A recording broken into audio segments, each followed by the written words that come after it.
Ô Marie conçue sans péché, priez pour nous qui avons recours à vous.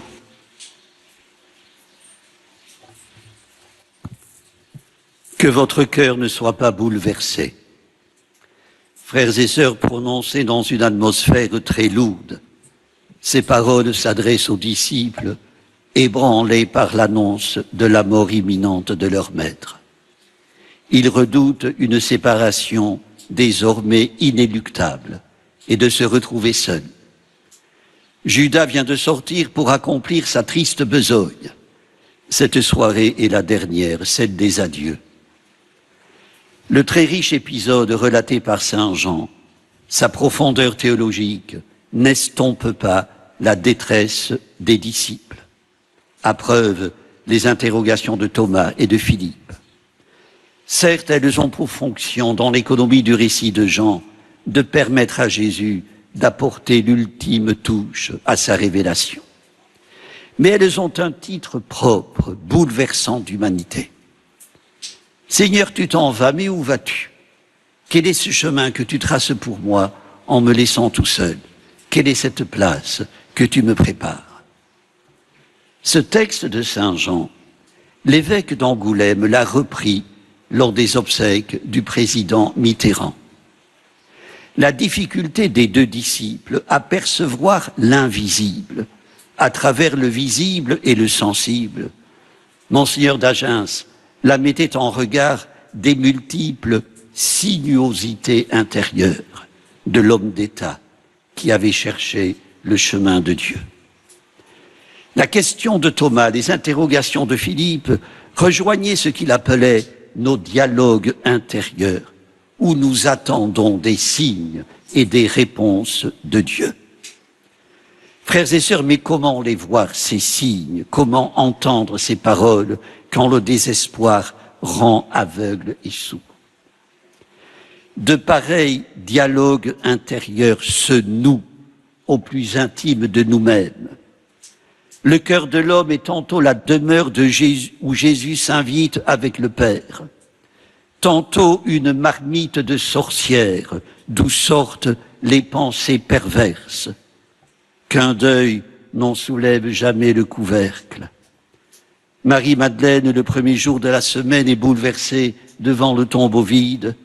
Une voix l'interpelle, l'arrache à ses aromates, apaise ses sanglots, lui confie une mission, fait d'elle une envoyée.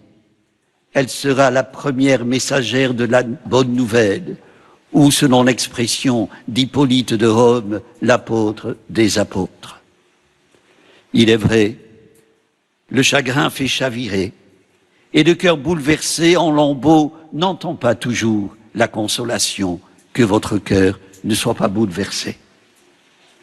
Frères et sœurs, rapportés à l'actualité, elle nous met en garde contre ce que le pape François appelle le risque de perdre la mémoire une fois passée la pandémie, d'archiver le vécu et de revenir là où nous étions avant.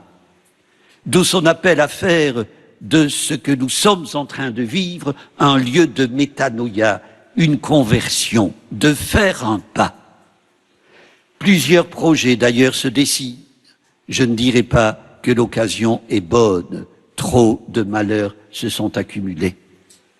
C'est au moins le moment, dit le pape, de voir le pauvre que nous ne voyons plus, parce que la pauvreté nous fait honte et blesse nos regards, de rendre leur humanité à des êtres traités comme des déchets qu'une timide politique d'assistance ne parvient pas à relever du caniveau.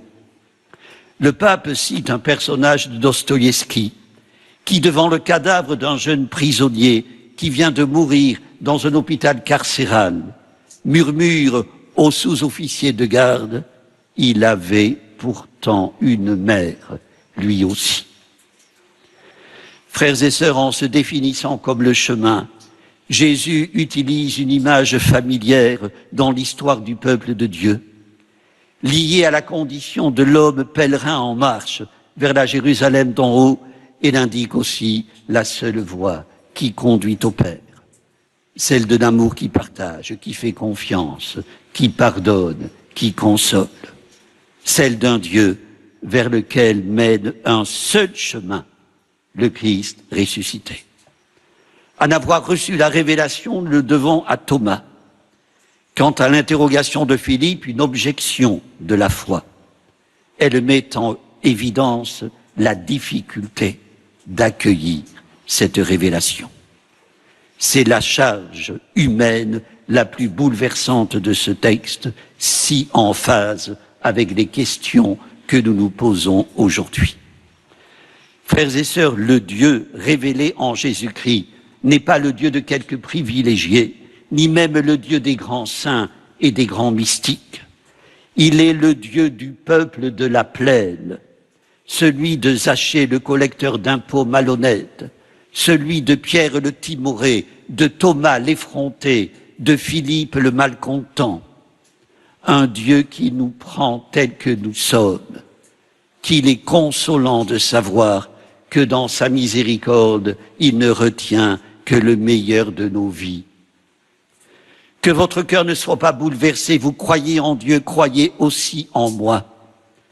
Aller à Dieu sans passer par Jésus-Christ, un pari gnostique. Mais là, ne s'arrête pas la révélation.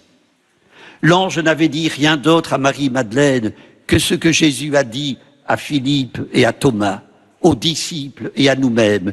Nous sommes envoyés en mission. À nous de prendre conscience que le titre d'envoyé ne vaut que par celui qui envoie.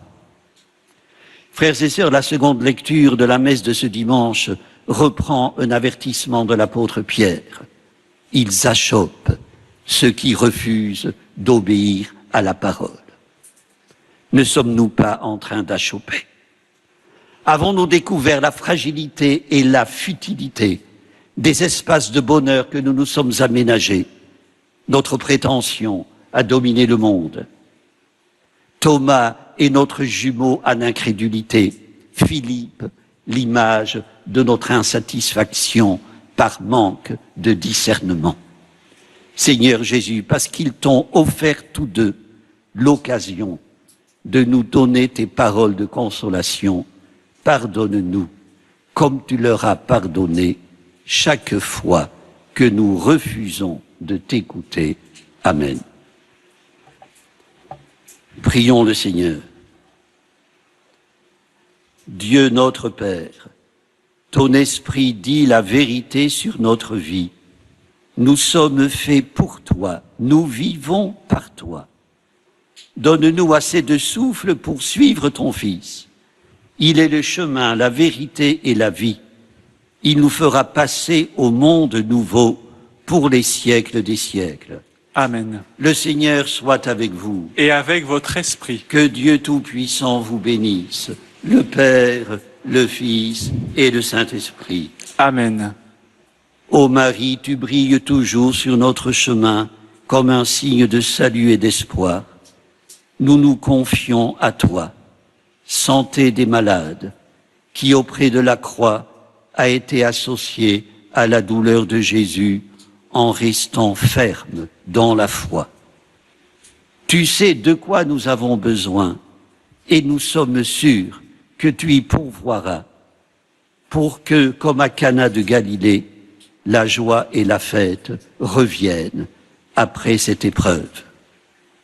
Aide-nous, Mère de l'amour divin, à nous conformer à la volonté du Père et à faire ce que nous dira Jésus, qui a pris sur lui nos souffrances et s'est chargé de nos douleurs pour nous conduire à travers la croix à la joie de la résurrection. Amen. Notre-Dame de Lourdes, Priez pour nous. Notre-Dame de Lourdes, Priez pour nous. Notre-Dame de Lourdes, Priez pour nous. Sainte Bernadette, Priez pour nous. ô Marie conçue sans péché, Priez pour nous qui avons recours à vous. allez dans la paix du Christ ressuscité. Nous rendons grâce à Dieu. Au nom du Père et du Fils et du Saint-Esprit. Amen.